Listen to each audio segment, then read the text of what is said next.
Hello, आप सभी का स्वागत है YouTube channel nursing notes by DS पर। आज हम इस वीडियो में आरआरबी 2024 के लिए जो इम्पोर्टेंट क्वेश्चन रहने वाले हैं, जो प्रीवियस ईयर्स में आरआरबी के द्वारा पूछे गए क्वेश्चन हैं, वो हम इस वीडियो में डिस्कस करने वाले हैं। आई होप आपको ये वीडियो पसंद आएगा। अगर वीडियो पसंद आए तो लाइक करें, चैनल को सब्सक्राइब करें और ऐसे ही नए वीडियो के लिए चैनल पर बने रहे। तो हम इस वीडियो में फर्स्ट क्वेश्चन देखते हैं। फर्स्ट क्वेश्चन है, which of the following is not found in urine. इनमें से कौन सा सब्सटेंस यूरिन में प्रेजेंट नहीं होता है। ऑप्शन है glucose, protein, RBC and option D all of the above. तो आपको पता हो तो यूरिन में ये तीनों ही सब्सटेंस प्रेजेंट नहीं होते हैं नॉर्मल कंडीशन में। जब आपकी नेफ्रॉन हेल्थी होगी तो ये तीनों ही सब्सटेंस प्रेजेंट नहीं होंगे।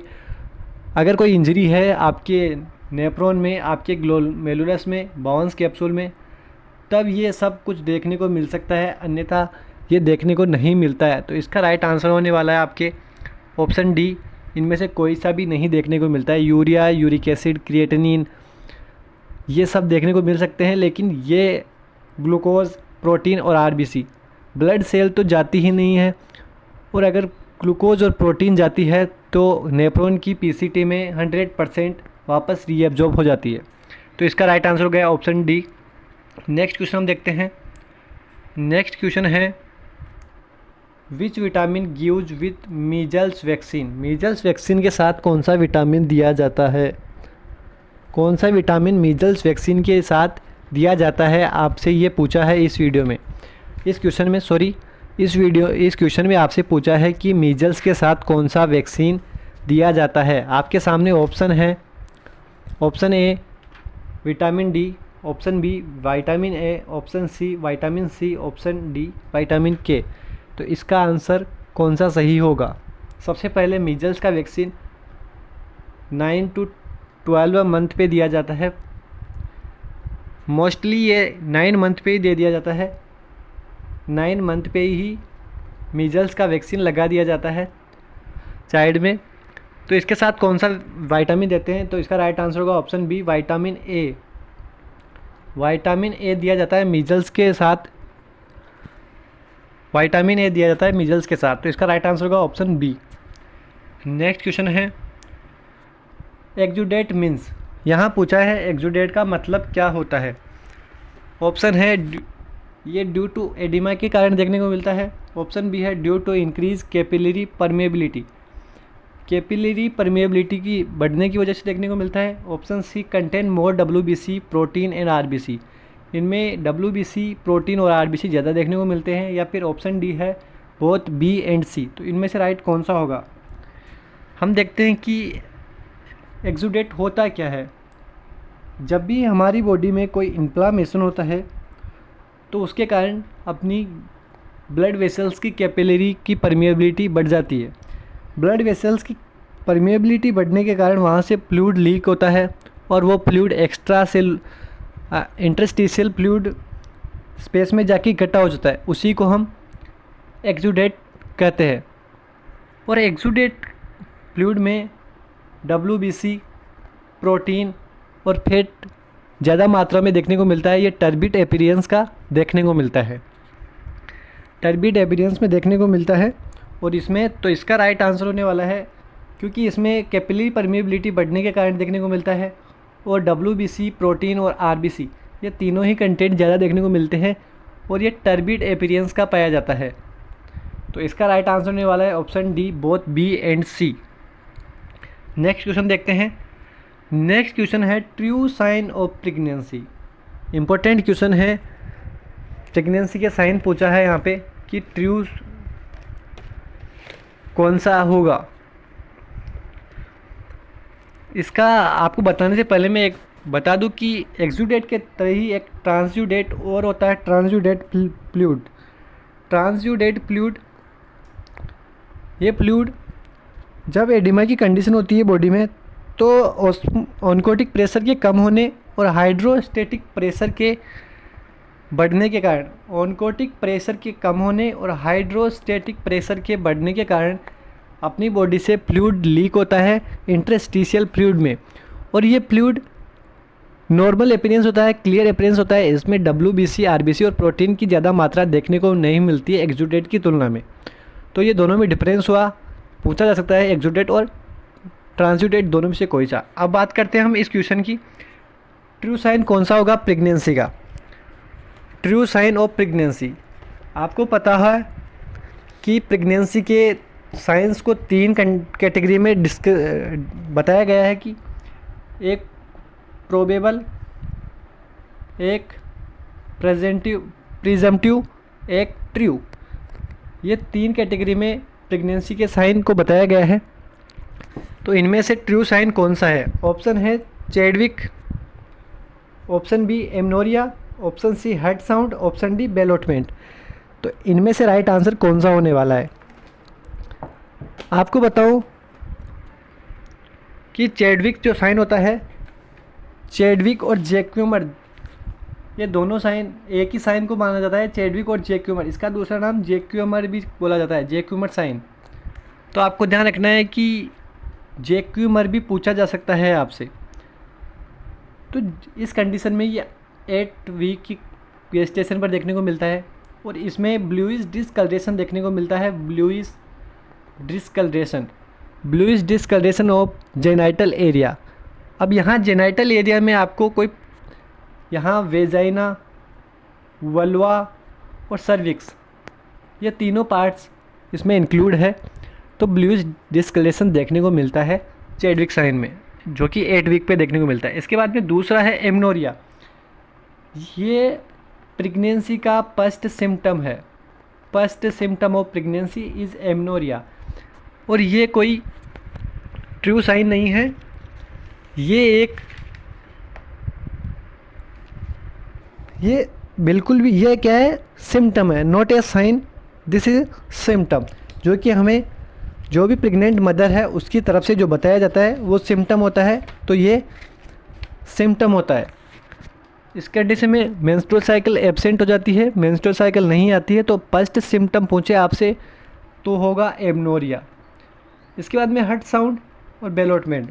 हम बात करें बेलोटमेंट की, तो बेलोटमेंट की कंडीशन मोस्टली 16 से 28 वीक पे देखने को मिलती है। और इस कंडीशन में जब भी हम यूट्रस, 2 टाइप का होता है बेलोटमेंट, इंटरनल और एक्सटर्नल। जब भी हम एक्सटर्नल प्रेशर टेप करते हैं बाहर की तरफ से, तो हमें एक वेव लाइक और वापस फील होता है कि जैसे रिबाउंडिंग फीटस फील होता है जब भी हम टेप करते हैं यूट्रस पे। ये एक्सटर्नल और इंटरनल भी होता है। वेजाइना के थ्रू जब भी हम फिंगर से टैप करते हैं तो रिबाउंडिंग फील होता है फीटस की तरफ से। तो ये 16 से 28 वीक पे देखने को मिलता है। इसके बाद में हम बात करें heart sound. Heart sound is a true sound, 8 week पे देखने को मिलता है, और ये एक ट्रू साइन है। इसके साथ फीटस पार्ट पाल्पेशन, ये भी 8 वीक पे देखने को मिलता है, और ये भी ट्रू साइन में आता है। फीटल पार्ट का पाल्पेशन 8 वीक पे देखने को मिलता है, और वो भी ट्रू साइन में आता है। नेक्स्ट क्वेश्चन हम देखते हैं, which grip is use to identify fetal presentation. Fetal presentation को आइडेंटिफाई करने के लिए कौन सी ग्रिप यूज़ में लेते हैं? क्वेश्चन है, which grip is use to identify fetal presentation. Option है lateral grip, option B Pawlik grip, option C fundal grip, option D first pelvic. तो हम देखिए कि ग्रिप का दूसरा नाम, पहले तो देखिए कि Leopold manoeuvre. Leopold manoeuvre grips का दूसरा नाम, ग्रिप्स को लियोपार्ड मैन्यूवर के नाम से जाना जाता है, और ये 28 वीक पे परफॉर्म किया जाता है। 28 वीक की गेस्टेशन पे परफॉर्म किया जाता है। ये ग्रिप की बात करें तो ये डोर्सल रिकमेंडेड पोजीशन में, मदर को डोर्सल रिकमेंडेड पोजीशन देख के परफॉर्म किया जाता है। ये इंपॉर्टेंट है, 28 वीक पर और डोर्सल रिकमेंडेड पोजीशन दी जाती है मदर को। तो हम बात करें फीटल प्रेजेंटेशन के लिए कौन सी ग्रिप यूज़ लेते हैं। फर्स्ट ऑप्शन है लेटरल ग्रिप। लेटरल जो ग्रिप होती है वो फीटल पार्ट आइडेंटिफिकेशन के लिए या फीटल बैक आइडेंटिफिकेशन के लिए की जाती है, नॉट फॉर फीटल प्रेजेंटेशन। इसके बाद में पाउलिक ग्रिप। पाउलिक ग्रिप की बात करें तो पाउलिक ग्रिप जो होती है उसे हम LP3 और पेल्विक सेकेंड LP3 और पेल्विक सेकेंड के नाम से जानते हैं। तो ये जो होती है फीटल हेड के डिसेंट को आइडेंटिफाई करने के लिए यूज़ ली जाती है पाउलिक ग्रिप। ऑप्शन डी है फर्स्ट पेल्विक फीटल हेड के एंगेजमेंट को आइडेंटिफाई करने के लिए। और जो ऑप्शन सी है फिर फंडल ग्रिप यूज़ ली जाती है फीटल प्रेजेंटेशन को असेस करने के लिए, आइडेंटिफाई करने के लिए। हम फंडल ग्रिप की बात करें तो फंडल ग्रिप में यूट्रस का फंडस पार्ट ऊपर होता है। इस कंडीशन में दोनों हाथ फंडस के ऊपर रखे जाते हैं। फंडस हाथ की जो डायरेक्शन होती है मदर के हेड की तरफ होती है और यहाँ फील करते हैं। अगर बच्चा लॉन्गिट्यूडनल पोजीशन में होता तो या तो बटक्स या फिर हेड देखने को मिलता है, और अगर बच्चा लेटरल पोजीशन में होता है तो फंडस पार्ट एम्पटी दिखाई देता है। तो इसका राइट आंसर होगा option C, fundal grip use ली जाती है फीटल प्रेजेंटेशन के लिए। नेक्स्ट क्वेश्चन देखते हैं, which formula is use for CPR के लिए कौन सा फॉर्मूला यूज किया जाता है? कार्डियक पल्मोनरी रिससेक्टेशन, इसके लिए कौन सा फॉर्मूला यूज़ किया जाता है? ऑप्शन है ABC, option B BAC, option C CAB and option C none of these. अब यहाँ ABC BAC CAB क्या है? तो बात करें, ए का मतलब होता है एयरवे, बी का मतलब ब्रीथिंग एंड सी का मतलब कंप्रेशन होता है। तो ये बताना है कि कौन सा फॉर्मूला अभी यूज़ लिया जाता है। इसका राइट आंसर होगा सी। हम बात करें एडल्ट, इन्फेंट और चाइल्ड में, अभी CAB फॉर्मूला काम में लिया जाता है CPR के लिए। पहले ABC काम में लिया जाता था, लेकिन अभी की गाइडलाइन में CAB काम में लिया जाता है। सबसे पहले कंप्रेशन, फिर एयरवे, फिर ब्रीथिंग, ये तीनों स्टेप काम में लिए जाते हैं इसी सीक्वेंस में।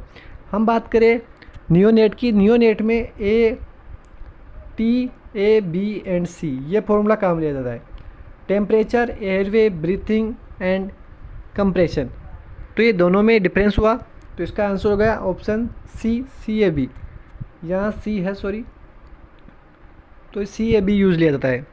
नेक्स्ट क्वेश्चन देखते हैं, ventilation compression in adult CPR। Adult CPR में वेंटिलेशन कंप्रेशन रेशो क्या होता है? सबसे पहले आपको क्वेश्चन समझना होगा कि क्वेश्चन पूछा क्या है, वेंटिलेशन कंप्रेशन। क्योंकि नॉर्मली हमें लिखाया जाता है कि कंप्रेशन वेंटिलेशन रेशो, तो हम उसी को याद करके चले जाते हैं 30-2, 30-2, 15-2, इस तरह से याद करके जाते हैं। लेकिन हमें पढ़ना है क्वेश्चन क्या पूछ रहा है। क्वेश्चन पूछ रहा है वेंटिलेशन कंप्रेशन, उल्टा पूछा है, पहले वेंटिलेशन पूछा है फिर कंप्रेशन पूछा है। तो हमें आंसर भी इसी टाइप से देना है कि पहले वेंटिलेशन बताना है फिर कंप्रेशन। एडल्ट के लिए कौन सा यूज़ लिया जाता है? Option 30:2, option B 15:2, option C 2:30, option D 2:15। तो इनमें से कौन सा यूज़ लिया जाता है? तो इसमें यूज़ लिया जाता है 2:30। कंप्रेशन वेंटिलेशन की बात करें तो 30:2 बोलेंगे, और वेंटिलेशन कंप्रेशन की बात करें तो 2:30 बोलेंगे। ये 2 रेस्क्यूर और सिंगल रेस्क्यूर में एडल्ट में सेम होता है। अगर 2 रेस्क्यूर हैं तो भी 30:2, और सिंगल है तो भी 30:2 कंप्रेशन वेंटिलेशन, और पूछे वेंटिलेशन कंप्रेशन तो 2:30। तो ये ध्यान रखना है, पूछा क्या है क्वेश्चन में ये बताना है आपको। तो इसका राइट आंसर ऑप्शन सी होगा। नेक्स्ट क्वेश्चन है, इंपॉर्टेंट क्वेश्चन है, amount of retained enema for adult. Retained enema की अमाउंट कितनी होती है एडल्ट में? इंपॉर्टेंट क्वेश्चन है, ऐसे क्वेश्चन आ सकते हैं। ऑप्शन है less than 250 ml, option B 500 से 1000 ml, option C less than 50 ml, option D 100 to 150 ml। तो बात करें एनीमा 2 टाइप के होते हैं, एक होता है इवाक्यूएंट, एक होता है रिटेन्ड। रिटेन्ड का मीन्स है हमें इस फ्लूइड को बॉडी में रखना होता है, और इवाक्यूएंट जो एनीमा होता है उसमें फ्लूइड वापस बाहर निकाला जाता है। तो सीधी सी बात है, अगर बॉडी में रखना है तो हम कम अमाउंट डालेंगे, और इवाक्यूएंट एनीमा में अगर बाहर निकालना है वॉश आउट करके, जो भी हमारा पर्पज़ है उसको पूरा करने के बाद, तो हम ज़्यादा अमाउंट डाल सकते हैं, क्योंकि हमें वापस बॉडी से बाहर निकालना है उस फ्लूइड को। तो इनमें से कौन सा राइट होगा? रिटेंट एनीमा के लिए एडल्ट में option D 100 to 150 ml use लिया जाता है। बात करें चाइल्ड की, तो चाइल्ड में 50 to 100 ml और इन्फेंट में लेस देन 50 ml का मिल जाता है रिटेंट एनीमा। ये एडल्ट का ऑप्शन डी, ये चाइल्ड का और ये इन्फेंट का। इसी तरह रिटेंट एनीमा की भी, इवैक्यूएंट एनीमा का भी अलग अलग है। एडल्ट के लिए 1000 से 1500,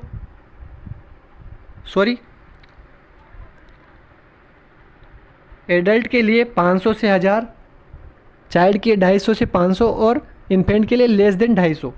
तो इसका राइट आंसर होगा ऑप्शन डी। नेक्स्ट क्वेश्चन देखते हैं। Which instrument use to measure mid arm circumference? Mid arm circumference को मेज़र करने के लिए कौन सा इंस्ट्रूमेंट यूज़ लिया जाता है? इसमें option A Shakir tape, option B inch tape, option C infantometer, option D other. तो इनमें से कौन सा यूज़ लिया जाता है मिड आर्म सरकमफेरेंस को मेज़र करने के लिए? इम्पोर्टेंट क्वेश्चन है, ये भी पूछा जा सकता है कि मिड आर्म सरकमफेरेंस कौन से इंस्ट्रूमेंट से मेज़र किया जाता है। ऐसे क्वेश्चन पूछे जाते हैं। तो इसका राइट आंसर होगा ऑप्शन ए साकी टेप। साकी टेप से मिड आर्म सरकमफेरेंस मेज़र किया जाता है, कि जो कि नॉर्मल होता है 11 to 12 centimetre. 11 to 12 centimetre normal mid arm circumference होता है। इंची टेप की बात करें तो इंची टेप हेड सरकमफेरेंस को मेज़र करने के लिए या चेस्ट सरकमफेरेंस को मेज़र करने के लिए यूज लिया जाता है। बात करें इन्फेंटोमीटर की, इन्फेंटोमीटर लेंथ, जो न्यूबॉर्न है उसकी लेंथ को मेज़र करने के लिए यूज़ लिया जाता है इन्फेंटोमीटर। तो इसका राइट आंसर हो गया ऑप्शन ए। इसको बता देता हूँ आपको कौन सा होता है, कैसा होता है। ये जो डायग्राम दिखाया गया है ये है साकी टेप। हम जैसे टर्निक्यूट बांधते हैं वैसे ही इसको बांधा जाता है हाथ पे और फिर मेज़र किया जाता है कि कितना आता है। लास्ट है Apgar score perform initially at. Question है कि इनिशियली अपगार्ड स्कोर कब परफॉर्म किया जाता है? Option A 10 minute, option B 5 minute, option C 1 minute, option D 20 minute. तो इसमें से आपका राइट आंसर कौन सा होने वाला है? इसमें से आपका राइट आंसर होने वाला है 1 मिनट। आपको पता होगा कि अपगार्ड स्कोर 1 मिनट और 5 मिनट पे परफॉर्म किया जाता है। इनिशियली 1 मिनट, फर्स्ट जो मिनट होती है आफ्टर बर्थ, उस पर असेस किया जाता है, परफॉर्म किया जाता है। उसके बाद में अगर 1 मिनट पे सही नहीं आता है तो हम 5 मिनट पे वापस करते हैं और हर 5 मिनट की गैप के बाद में हम परफॉर्म करते हैं 20 मिनट तक। जैसे 1 मिनट पे किया, उसके बाद 5 मिनट पे करेंगे, उसके बाद में 10 मिनट पे करेंगे, उसके बाद 15 पे करेंगे और 20 पे करेंगे। इसके बाद में हम परफॉर्म नहीं करते हैं। ये एक सीक्वेंस होता है 20 मिनट तक, 5-5 मिनट के गैप में हम देखते हैं। Thank you for watching video. आपको वीडियो अच्छा लगे तो लाइक करें और चैनल को सब्सक्राइब करें। Thank you.